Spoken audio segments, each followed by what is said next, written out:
Praise the Lord. सभी को shalom मेरी ओर से जय मसीह की। मैं विश्वास करती हूँ आप खुदा में खुश हो, आनंदित हो। आज एक और छोटा मैसेज आपके बीच में लेके आई हूँ। खुदावंद का कलाम आज क्या बात करता है, बड़ी गहराई से सुनना है। सबसे पहले तो मैं बता दूं, हमारे जीवन में परीक्षाओं का आना कितना जरूरी है। अगर हमारे जीवन में परीक्षा नहीं है तो समझ लीजिए हमारे जीवन में ब्लेसिंग्स नहीं है। हालेलुया। तो इसीलिए हमारे जीवनों में परीक्षाओं का आना जरूरी है, क्योंकि सबसे बड़ी एग्जाम्पल जो बाइबल के अंदर हम पढ़ते हैं वो है यीशु मसीह की परीक्षा। इब्लीस ने, शैतान ने यीशु की परीक्षा किया। कैसे की अभी ये पढ़ते हैं, अभी ये जानते हैं। इसलिए मेरे अजीजों, मेरे भाइयों, मेरी बहनों, आप लोगों के जीवनों के अंदर भी परीक्षाओं का आना बहुत जरूरी है, क्योंकि एक परीक्षा के बाद, एक टेस्ट के बाद ही टेस्ट मनी का पता चलता है। आमीन। तो पढ़ते हैं मत्ती की किताब, उसका 4 अध्याय, उसकी 1 आयत में लिखा है, तब आत्मा यीशु को जंगल में ले गया ताकि इब्लीस से उसकी परीक्षा हो। वह 40 दिन 40 रात निराहार रहा और तब उसे भूख लगी। तब आत्मा, जब यीशु मसीह अपने फास्टिंग से बाहर निकले तो आत्मा यीशु मसीह को एक जंगल में ले गया, और जंगल में ले गया। वहां पे जाके इब्लीस ने यीशु मसीह की परीक्षा की। मतलब आप समझती हो, शैतान ने यीशु परम प्रधान परमेश्वर के एक लौते बेटे की परीक्षा ली। इससे समझ लीजिए ये बहुत बड़ा साइन है कि हमारे जीवन में परीक्षाओं का आना कितना जरूरी है। और लिखा है, जब वो निराहार रहे, जब वो फास्टिंग में थे और फास्टिंग में निराहार रहे। सबसे पहला पॉइंट यहाँ पे जब मैं समझ रही हूँ, लिखा है यीशु मसीह आत्मा की सहायता से फास्टिंग में गए। इस बात को बड़े ध्यान ध्यान में रखना है कि जब भी हम कुछ काम करें, हम पवित्र आत्मा की सहायता से करें, पवित्र आत्मा की अगुवाही से करें। यीशु मसीह यहाँ पे पवित्र आत्मा की सहायता से 40 दिन 40 रात निराहार रहे। और लिखा, तब उसे भूख लगी। तब जाके उन्हें क्या लगी? भूख लगी। तब परखने वाले ने पास आकर उससे कहा, यदि तू परमेश्वर का पुत्र है तो कह दे कि ये पत्थर रोटियां बन जाए। अब शैतान यीशु के पास आया और कहता है, अगर तू परमेश्वर का पुत्र है। यहाँ पे अगर आप शब्द नोट करो, यदि तू परमेश्वर का पुत्र है, यदि शक को लेके आता है, डाउट को लेके आता है। इसलिए शैतान ने यदि लगाया, यदि तू परमेश्वर का पुत्र है, इन पत्थरों को कह के रोटियां बन जाए। आगे यीशु ने उत्तर दिया, लिखा है, मनुष्य केवल रोटी ही से नहीं परंतु हर एक वचन से जो परमेश्वर के मुख से निकलता है जीवित रहेगा। हालेलुया। बड़ी समझदारी से यीशु मसीह ने आंसर दिया शैतान को कि मनुष्य केवल रोटी से नहीं तृप्त रहता है, वो परमेश्वर के कलाम से तृप्त रहता है। हालेलुया। शैतान हमारी भी परीक्षा लेता है, हमें भी परीक्षा में डालता है, पर हमें बड़े चौकन्ने रहना है। इसलिए लिखा है, चौकस रहो, चौकन्ने रहना है। हमें भी बहुत तेज सांपों की तरह क्या बनना है? होशियार बनना है। कबूतर की तरह क्या बनना है? भोले बनना है। और हमें ऐसे ही परमेश्वर में आगे बढ़ते जाना है। हालेलुया। Praise the Lord. और आगे लिखा है, मनुष्य केवल रोटी से नहीं परंतु परमेश्वर के मुख से निकले और वचन से जीवित रहता है। वचन हमारे लिए बहुत जरूरी है। अगर आपके जीवन में भी आज कोई परीक्षा है, आज कोई टेंशन है, बीमारी है, लाचारी है, तो उसे क्रॉस करें। परमेश्वर आपको उसमें से निकालना जानते हैं। इस बात को कभी मत भूलिए, आपके साथ आपका परमेश्वर है जो रहता है, हमेशा चलता है और आपके साथ उठता बैठता है। आमीन। तो आगे लिखा है, तब इब्लीस उसे पवित्र नगर में ले गया और मंदिर के कुंगारे पर खड़ा किया और उससे कहा, यदि तू परमेश्वर का पुत्र है तो अपने आप को नीचे गिरा दे, क्योंकि लिखा है वह तेरे विषय में अपने स्वर्गदूतों को आज्ञा देगा और वह तुझे हाथों हाथ उठा लेंगे, कहीं ऐसा ना हो तेरे पांव में पत्थर से ठेस लगे। आमीन। हालेलुया। लिखा है, तब इब्लीस दूसरी परीक्षा करने के लिए नगर के पवित्र नगर में ले गया और मंदिर के कंगूरे के ऊपर खड़ा कर दिया और उससे कहा, यदि तू परमेश्वर का पुत्र है। वो हर बार यदि लगा रहा है, उसे शक, मतलब परमेश्वर के बेटे के लिए शक लेके आ रहा है। यदि तू परमेश्वर का पुत्र है, यदि तू परमेश्वर का पुत्र है। तो फिर यीशु ने बड़ा अच्छा आंसर, लिखा है, पवित्र शास्त्र में लिखा है, पवित्र शास्त्र में लिखा है।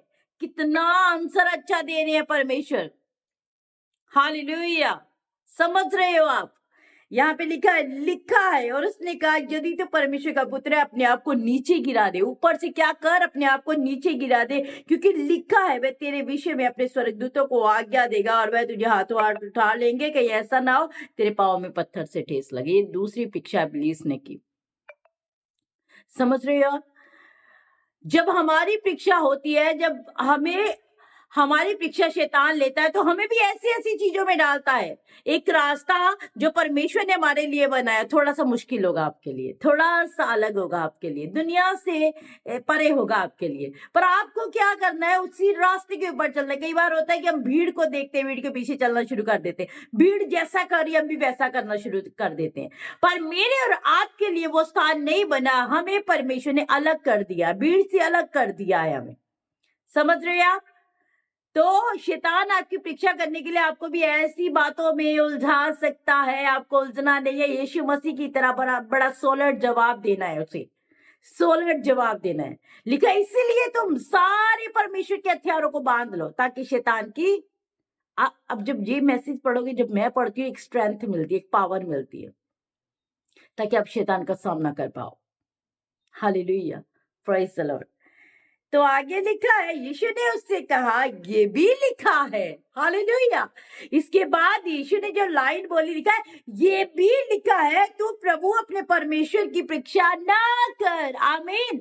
जिसने आपको बनाया, जिसने आपको रचा, जिसने आपसे प्रेम किया, जिसको जिसको आपकी टेंशन है, चिंता है, उसने ये भी कहा, यदि यीशु ने कहा, ये भी लिखा है, तू प्रभु अपने परमेश्वर की परीक्षा मत ले, क्योंकि जानती हूँ वो मेरे साथ रहता है, मैं विश्वास करती हूँ मेरे साथ चलता है, मुझे भरोसा है, मुझे हर मुश्किल से निकालने वाला मेरा परमेश्वर है। इसलिए मैं परमेश्वर की परीक्षा नहीं लूंगी, क्योंकि वो मेरे साथ है। आमीन। और आगे लिखा है, फिर इब्लीस उसे एक बहुत ऊंचे पहाड़ पर ले गया, सारे जगत के राज्य और उसका वैभव दिखाकर उससे कहा, यदि तू गिर के मुझे प्रणाम करे तो मैं ये सब कुछ तुझे दे दूंगा। फिर से शैतान उलझा रहा है। देखिए, शैतान कभी भी पीछा छोड़ने वाला नहीं होता है। वो एक के बाद एक के बाद एक के बाद अपनी चाल चलता रहता है, अपनी जो चालाकियां वो दिखाता रहता है। पर आपको उन चालाकियों में फंसना नहीं है। ये मुझे और आपको जानने की जरूरत है, हमें उन चालाकियों में फंसने की जरूरत नहीं है। हमें बड़े चौकन्ने रह के आंसर देने की जरूरत है, चौकन्ने रह के उस टेस्ट को क्रॉस करने की जरूरत है। आमीन।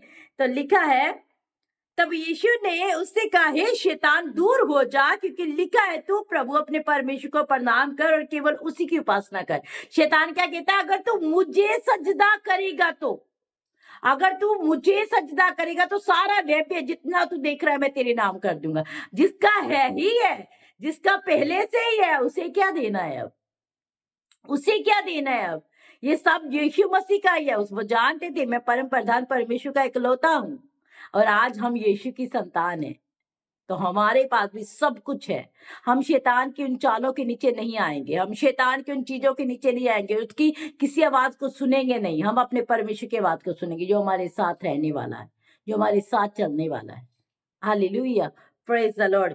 लिखा है, तब यीशु ने उसे कहा, शैतान दूर हो जा, दूर हो जाओ, मुझे तेरी कोई आवाज नहीं सुनी। अपने कानों को बंद कर ले, शैतान की आवाज मत सुने, अपने कानों को बंद करें, उसे इग्नोर करें।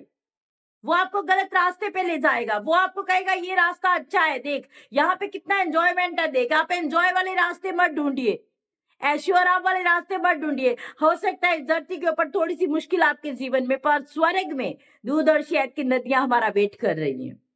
आमीन, हालेलुया। और लिखे, तू अपने प्रभु परमेश्वर को प्रणाम कर, केवल उसी की उपासना कर। तब शैतान उसके पास से चला गया, और देखो स्वर्गदूत आकर उसकी सेवा टहल करने लगे। आमीन, हालेलुया। जब यीशु मसीह सारी परीक्षाओं से निकल गए, तो लिखा है शैतान भाग गया। क्या लिखा है, शैतान दूर चला गया। अगर आप भी अपने परमेश्वर के साथ चलते हो, तो शैतान को हराओगे आप, शैतान को शर्मिंदा करोगे अपने जीवनों से, उसकी बातों में नहीं आओगे आप। जब आपके साथ आपका एक परमेश्वर चलता होगा, आपको पता होगा, आपका विश्वास होगा कि हाँ, मेरा परमेश्वर मेरे साथ है, तो आपका शैतान बाल भी बाका नहीं कर सकता, वो आपका कुछ भी बिगाड़ नहीं सकता। इस बात को याद रखिए। और एक दिन वो आपकी जिंदगी से हार जाएगा, वो आपकी जिंदगी से परेशान हो जाएगा। अरे इसी तो बहुत ज्यादा टॉर्चर कर लिया, पर इसके सर पे इसके इसके कुछ भी फर्क नहीं पड़ रहा है इसे। अब ये मैसेज जब मैं पढ़ती हूँ, तो मुझे बहुत ही हौसला अंदर से मिलता है कि मेरा परमेश्वर मेरे साथ है। अब शैतान कुछ भी कर ले, अब कुछ भी बोल दे, मुझे उसकी बात सुननी नहीं है। मैंने अपने कानों को बंद कर लिया है शैतान के लिए, मैं नहीं सुनूंगी उसकी किसी भी आवाज को, क्योंकि मैं जानती हूँ मेरा परमेश्वर मेरे साथ है। आमीन। इसलिए मेरे अज़ीज़ों, कोई भी परीक्षा आए, कैसी भी परीक्षा क्यों ना आए, बड़ी से बड़ी क्यों ना आए, अपने परमेश्वर को बड़ा रखें, अपने परमेश्वर को आगे रखिए, अपने परमेश्वर की अगुवाई में चलें, तब शैतान हार जाएगा। वो परीक्षा एक टेस्टमनी में बदल जाएगी। आमीन, हालेलुया, प्रेज़ द लॉर्ड। प्रभु आपको इस मैसेज के द्वारा बहुत सारा रेवलेशन दे, बहुत सारा अनुग्रह करे आपके जीवनों के ऊपर, बहुत सारा आगे लेके जाए परमेश्वर आपको। बहुत सारा रेवलेशन अभी मेरे पास था इसके बारे में, पर मैं इस मैसेज को शॉर्ट में ही ख़त्म करना चाहती हूँ, जल्दी ख़त्म करना चाहती हूँ, इसलिए ये मैसेज ख़त्म करती हूँ। अब और रेवलेशन इसी मैसेज के ऊपर फिर से मैं आपके बीच में लेके आऊँगी। आमीन। तो इसलिए खुदा में बने रहिएगा, प्रभु में खड़े रहिएगा, परीक्षाओं से हारना नहीं है, डरना नहीं है, मुश्किलों से डरना नहीं, बीमारियों से डरना नहीं है, क्योंकि हमारा परमेश्वर बहुत बड़ा है, वो हमें निकालना जानता है। यीशु ने अपने आंसर बहुत अच्छी से दिए, थोड़ी चालाकी से दिए, चौकन्ने रह के दिए, वैसे ही हमें भी करना है। आमीन, हालेलुया। तो विश्वास करती हूँ सारी परीक्षाओं से निकलने के लिए परमेश्वर आपकी अगुवाई करेगा। सारी परीक्षाओं से निकलने के लिए, चाहे बिज़नेस की परीक्षा है, पैसों की परीक्षा है, बीमारी की परीक्षा है, परेशानी की परीक्षा है, वीकनेस की परीक्षा, कैसी भी परीक्षा है, परमेश्वर आपको निकलने में अगुवाई करेंगे इस मैसेज के दौरान। आमीन। God bless you. खुदावन आपको बहुत सारी आशीष और बरकत दे। मेरी ओर से जय मसीह की। प्रभु में बने रहिएगा, खुदा के वचन को फैलाते जाइए। आमीन।